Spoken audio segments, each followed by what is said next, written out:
Now, Scotland's ruling SNP is in trouble on several fronts, but it doesn't seem to dent Nicola Sturgeon's popularity, at least not so far. She's still easily favoured to win Scotland's May elections. However, she is increasingly assailed on all sides, from Alex Salmond's claims that she was part of a conspiracy to do him down, to ScotNat MP Joanna Cherry, who this week was fired from a frontbench position, also to criticism that the rollout of the vaccine north of the border is not going quite as smoothly as it is elsewhere in the UK, to unrest among the more fundamental among her rank and file, who think she's not moving fast enough for a second referendum. So a lot there building in, but Nicola Sturgeon still well ahead in the polls. And the only question seeming to be, how well will she do come the Holyrood elections in May? Let's discuss all this with the Spectator's Scotland editor, Alex Massie, and Spectator contributor and columnist for the Scottish Daily Mail, Stephen Daisley. Gentlemen, welcome to you both. Alex, let me come to you first. It is right to say, but putting aside the impact that it's having, whether there's much fallout, there's much cut through, that the government, the Scot government, Nicola Sturgeon, they are a little bit beleaguered at the moment.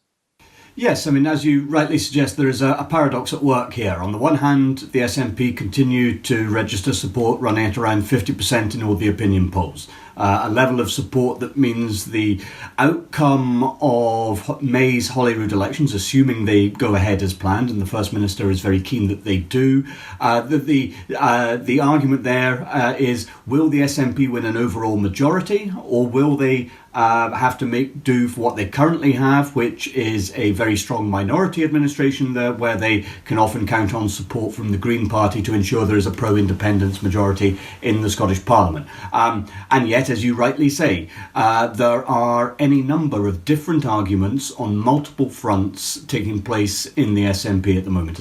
Some of this is a small number of people who are supporters of Alex Salmond, who feel that he's been stitched up by his successor. And the ongoing fallout from that could yet cause significant difficulties for Nicola Sturgeon. Some of it is about the sort of progressive, or as what some people term a woke agenda on gender recognition, transgender rights. And some of it is, yes, well, how are we going to actually force Boris Johnson to hold a referendum on independence that we think he might lose? Why would he do that? What's in it for him?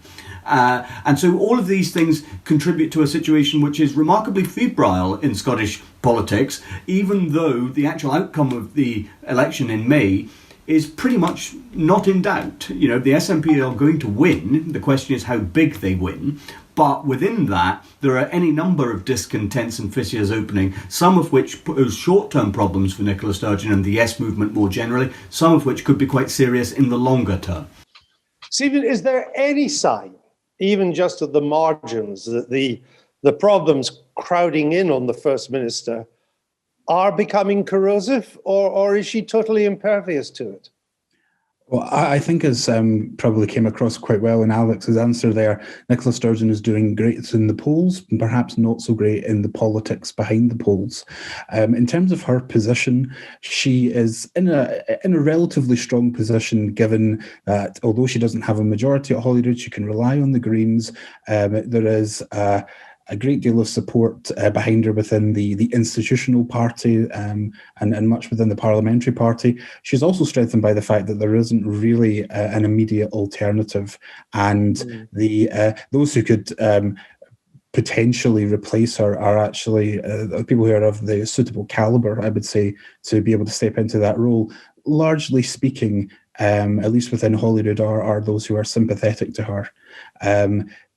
That is not to say that there aren't problems. There are very much problems. Alex just went through them. I think that there is also a sense that Nicola Sturgeon has talked a very good game on many fronts. She's talked a good game on forcing the UK to allow a second independence referendum. She's talked a good game on COVID.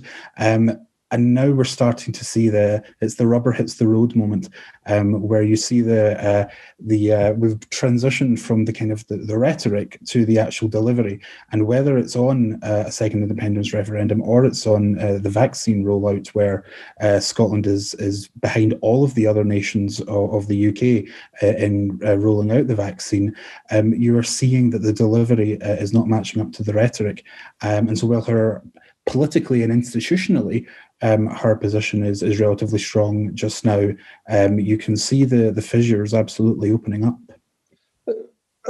Alex, the one thing, if looking in from the outside, the one thing that is surprising, and I put it stronger than that, it's kind of jaw-dropping, is that in the inquiry, the Hamilton inquiry, the Irish QC into whether or not Nicola Sturgeon misled the House over Alex Salmond and the process, and then the parliamentary inquiry into the broader areas of the whole salmon business, the amount of information that would normally be in the public realm is not allowed to be put into the public realm. Even the submissions of important figures in the saga, which have been submitted to the Parliament, are not allowed to publish that information. Are people aware in Scotland of how much is being suppressed? I think, you may raise a number of excellent points there, Andrew. The short answer to your question is no. There is a widespread feeling that although the political and media class is very interested in the nuts and bolts of this issue, the general public remains fairly indifferent to it. That is partly because there is obviously a sense, I suppose, that the pandemic and its management is a rather greater matter than what happened between Alex Salmond and Nicola Sturgeon a number of years ago, and who said what was said at what meeting, etc., etc., etc., all of which becomes very detailed very quickly and very difficult to cut through. There still isn't a sound bite-sized charge against Nicola Sturgeon, save that she has quite possibly, and possibly on multiple occasions, at best misled the Holyrood Parliament and quite possibly lied to it.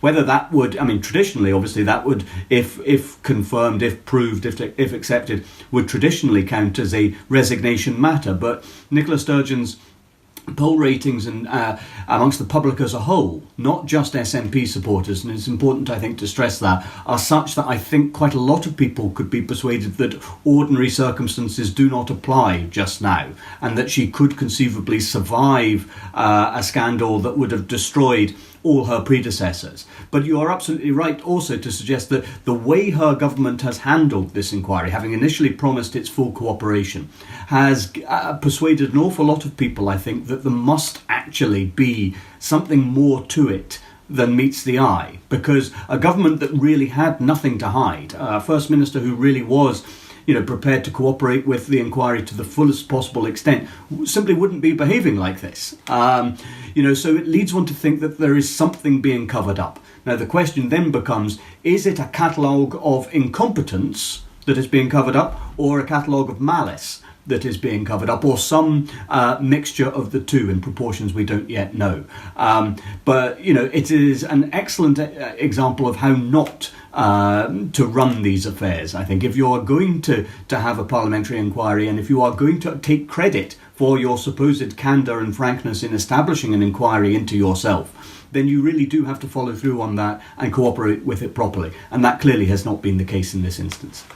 Stephen, one of the things that does surprise you is if you take some key submissions that this parliamentary inquiry has asked for crucial witnesses, one from Jeff Aberdeen, who was Alex Salmond's chief of staff and was involved in a particularly crucial meeting with Nicola Sturgeon way back in 2018. And I take to Alex's point that a lot of this is kind of almost Ruritarian in its information, in its complexity. But the point is that this is a submission to a parliamentary inquiry. But the parliamentary inquiry has decided it's unable to publish that evidence. I have been told that Alex Salmond's submission to the public inquiry, that may not be published either. and that indeed he is worried about even testifying before this inquiry in case on some areas he's found to be in contempt of court. I mean, to be honest, you just wouldn't get away with that in Westminster. I think that is a valid point. It's important to separate out the issues. So one of the issues is, of course, the question of jigsaw identification, which is, I think we all agree, very important. This is of the women who complained and eventually led to Alex Salmond's trial and the importance of protecting the anonymity of the complainants. Yes, absolutely. And so a good example of that was the committee has had to slightly drag it out of the Crown Office, but it got access to WhatsApp messages, which it has said that the committee said it won't publish to the general public because it views them as a support group of women who are supporting each other, and that wouldn't be appropriate, obviously, to publish that. There is the issue of jigsaw identification, but if we put that to one side, there is a broader question about how forthcoming the Scottish Government has been willing to be with documents, and how robust the committee has been in attempting to secure some of those productions. And there is a sense that the committee is simply not robust enough, it's not strong enough in itself to force the Scottish Government to produce some of these documents. And that is, I think, one of the unfortunate facts, is that the committee has although has done some diligent work, and all credit to it for doing that, but there are some who wonder if this is simply a committee that was chosen as the forum for investigating this matter because it would not be able to get to the truth, because it would not be powerful enough to hold the Scottish Government to account. Well, it's certainly ironic, Alex, that this committee doesn't seem to have the necessary teeth to do a proper inquiry, because, I was in Scotland when the Parliament was set up, and the supporters of devolution, their great boast was our committees are going to have real teeth. We won't have a second chamber in the Scottish Parliament. Instead, we will have committees that will scrutinise legislation before it goes before the House, will hold the politicians to account. And yet here, Alex, you have a situation where you can turn up and testify under oath. It turns out what you said wasn't true. And instead of facing the force of the law for testifying wrongly under oath, you're asked to come back and put the record straight. And if you don't feel like it, you say, actually, I can't be bothered, I'm not coming back. Again, in a major select committee in Westminster, that would just never happen. That's true. Again, lots of things going on simultaneously. The committee structure at Holyrood is too weak. I think there is a general acceptance of that at Holyrood. It is too weak partly because, as well, it is these committees are staffed by people who are not themselves particularly capable. It doesn't have proper legal counsel. Not high enough. It hasn't got proper legal counsel. But yeah, well, indeed, they're insufficiently staffed as well and resourced.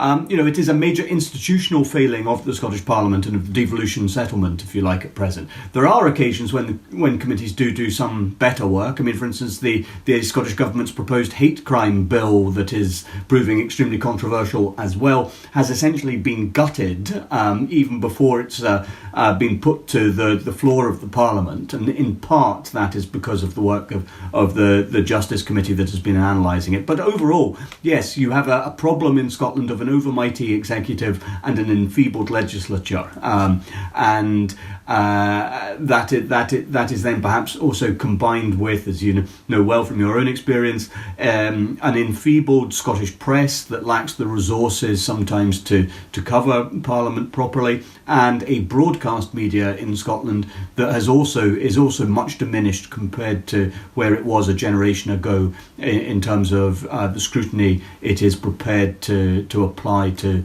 whoever happens to be in power in Edinburgh.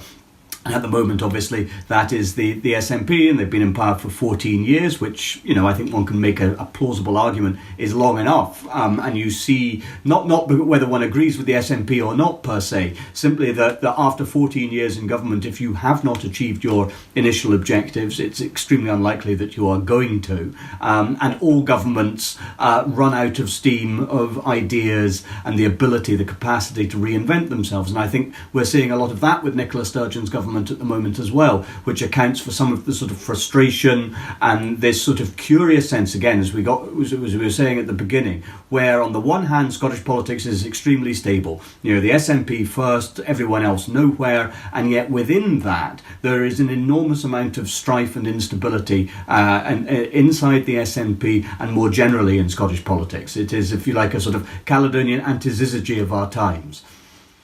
Yes, indeed.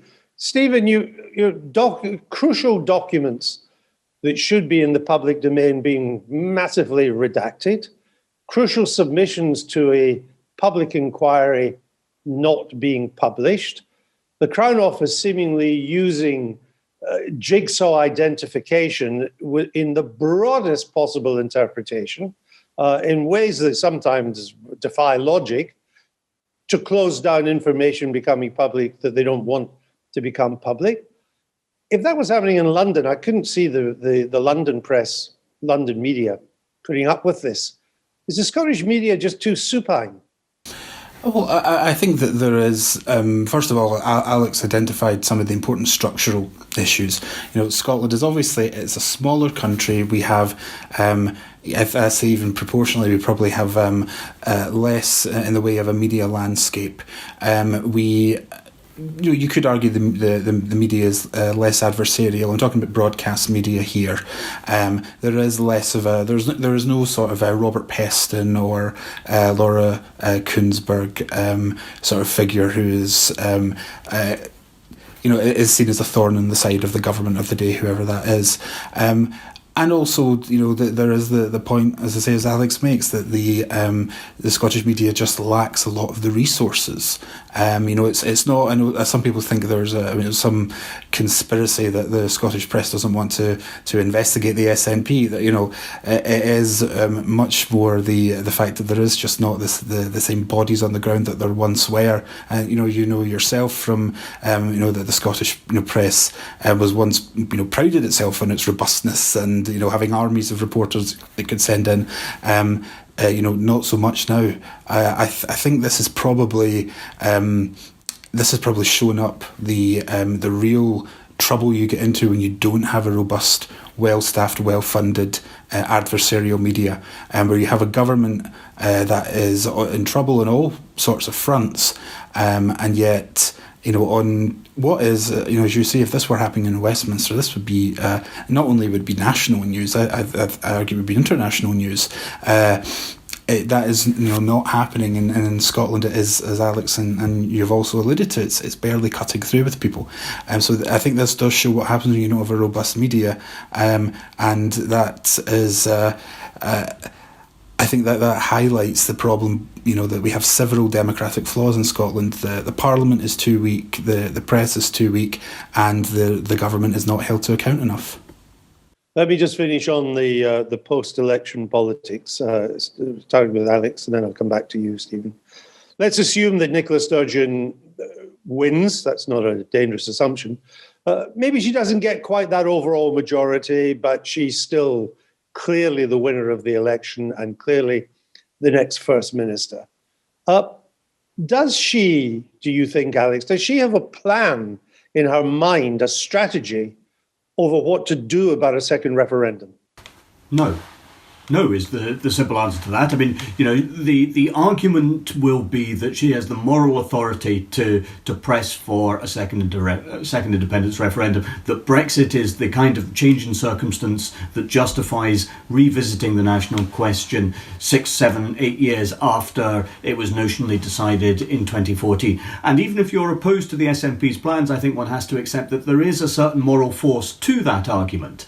Against that, however, it is only be 6, 7, 8 years since there was a referendum, and it is also, I think, morally plausible and morally just to argue that it is too soon to reopen that question, because referendums have to have meaning, and that means the results have to be given meaning. Otherwise, you're into the never-ending world, which is of little use to most people. And so you have a collision between plausible arguments, it seems to me. And in the absence of consensus that there should be a referendum on independence, and that consensus, remember, existed in 2012, which allowed the 2014 referendum to take place. In the absence of that consensus, it seems to me that it is very difficult to proceed with one, even if you have the legal right to do so, even if the courts confirm that you could, because it has to be a gold standard referendum, to use the SNP's own phrase. And that means replicating most of the conditions that applied in 2014. And as I say, I think that one of the chief ones of those is the consent of those who do not want independence. You know, the unionists, if unionists agreed that there should be a referendum, there would be no problem. But, you know, we all have to live in the Scotland that happens after it. And so therefore the referendum itself, I think, has to take place at a time when there is widespread acceptance and agreement that it is a suitable moment for it. And we are still some way off that. You know, the just say no approach, which the Prime Minister is duty-bound to follow, is clearly subject to the laws of diminishing returns, because every year that you move away from 2014 is a year closer to a time when it might be okay to revisit the question. But for the time being, it seems to me there is just enough juice remaining to be extracted from that position. And there is, frankly, very little, I think, that Nicola Sturgeon can do about that, and concocting plans B, C, D, E, F, G, all the way to Z if necessary, and so doesn't actually change that fundamental dynamic, which is that there isn't at present a way for her to force the referendum. And so we are then stuck in a kind of waiting pattern in which nationalists, rather like Mr. Micawber, are waiting for something to turn up that will bring them the referendum, and unionists, for their part, are waiting for something to turn up that will either shoot the referendum fox, or, if there is a referendum, cause the nationalists to lose it. And so we're again in this sort of febrile state in Scottish politics where everything is possible, but nothing ever changes. All right. Final brief thought on this from you, Stephen, before we move on. Well, I think that I would largely agree that there is very little Nicola Sturgeon can do. The SNP has come out with this so-called roadmap to a referendum, and the proposition in this is that they will just simply, if they win a majority in May, they'll bring forward a referendum and essentially dare the UK government to try and stop them in the courts if they feel they can. I think that's more about ginning up the national space ahead of the election. There's very little leeway here for the SNP. The Constitution is reserved, and if Boris Johnson doesn't want to give a referendum, if the UK Parliament doesn't want to give one, it doesn't have to give one. All right, gentlemen, plenty to keep you busy north of the border. Thank you for your time today, for joining us here on Spectator TV.